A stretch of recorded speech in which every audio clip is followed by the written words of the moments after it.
Jerry, not quite the usual sunny pre-season that we're used to, but it's great to be back, I'm sure. No, really good. We've had a really good week, actually. So that's Tuesday testing, screening night, which was freezing. Felt like we were in the Antarctic, really windy. Thursday night, the heavens opened, got absolutely drenched. But another really good session from the boys physically. And then today, sat here on a Saturday, we've done a double session. Again, a lot of physical stuff. All we're looking at the moment is physical output for the boys. And it's been torrential again today, as you're seeing. We're all dishevelled. Feels like we're in the middle of winter, but the key is we've got all the work in and the boys have benefited from it. And it must benefit you as well that you can introduce new players to facilities like this. It's first class, isn't it? Well, it's phenomenal. The relationship and partnership we got here with SGS College, Ian Holtby especially, who's a good friend of mine who runs the campus here. David Hockaday runs the football programme. We use some of their lads in training. It's a state-of-the-art facility. We've got a gym. We've got a 3G outdoors, obviously.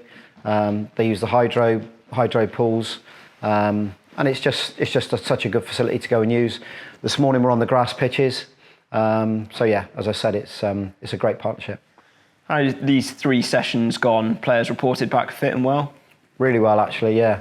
You can see the ones who've been away, and there's a majority, each to a man really have done their close season programmes. Even the boys we signed who haven't managed to get the programmes to have done their own work, so they've all come back in good shape.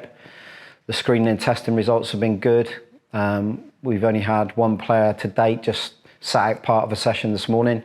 Other than that, they've all competed well, and it has been competitive as well. They're driving each other. The group's full of good characters, and even in the football we've seen here this afternoon, we've done a 3/3 game, and there's some real good quality in the group as well.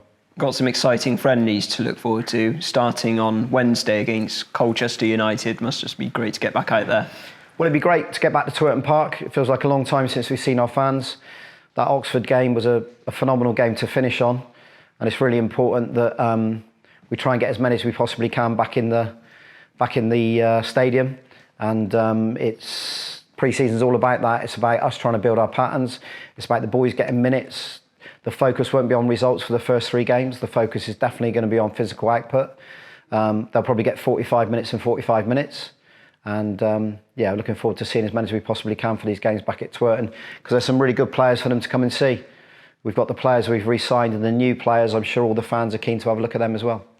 And then we got Cheltenham, a club you spent a long association with, and Bristol Rovers as well. Another way you were there as a coach too, and I understand they'll be bringing a strong squad.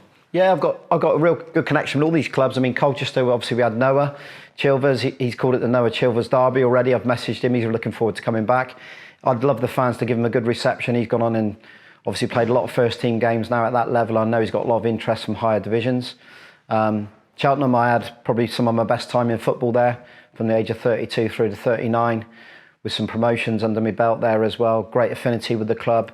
Great rapport with the fans, so it'd be great to see their fans come down and see Wade Elliott bring his new team, being a new manager, come down. And then of course Bristol Rovers, great. I mean, we've got the connection with Chris Lyons. I'm hoping that really gets some people excited, some Rovers fans excited to come across. We know the story about Twerton Park and Bristol Rovers, and of course I was there as 18s manager under Paul Trollope as well. So looking forward to all these games, and what will happen then is we'll go into our 3-day camp. As I said, this focus first is the 3 games, just trying to get some minutes in their legs and not too much around results. Is there time to train again before these games? Yep, we've chucked in another one on Monday night, so the schedule's changed somewhat, and the lads know they would have worked. They'll come into it leggy. We expect them to come into the games leggy, but I'm really pleased that SGS again have managed to slot us in, and we've got a session on Monday night from 6:30 through to 8:30. And the focus will be again on fitness for sure. We have to do some patterns and do some sort of shape work, but it's not like I'm going into a league game. This is very much around, as we said, it's all about physical output. That's all you hear me talking about over the next couple of weeks. Looking okay numbers-wise? You're going to have a few trialists for these games? Possibly a few trialists. We are going to borrow some of the younger group here from SGS College. As I said, these are not boys that are on trial, but we use them for what we use them for. They'll be the better players in their under-19s programme. And yeah, that just makes this partnership stronger, and it allows us to give our boys 45 minutes. What we don't want to do is, like last pre-season, we probably overcooked a few lads. I remember Alex Fletcher playing 90 minutes. And it's not about that. We need to look after the boys and make sure they're peaking when it comes to August the 6th.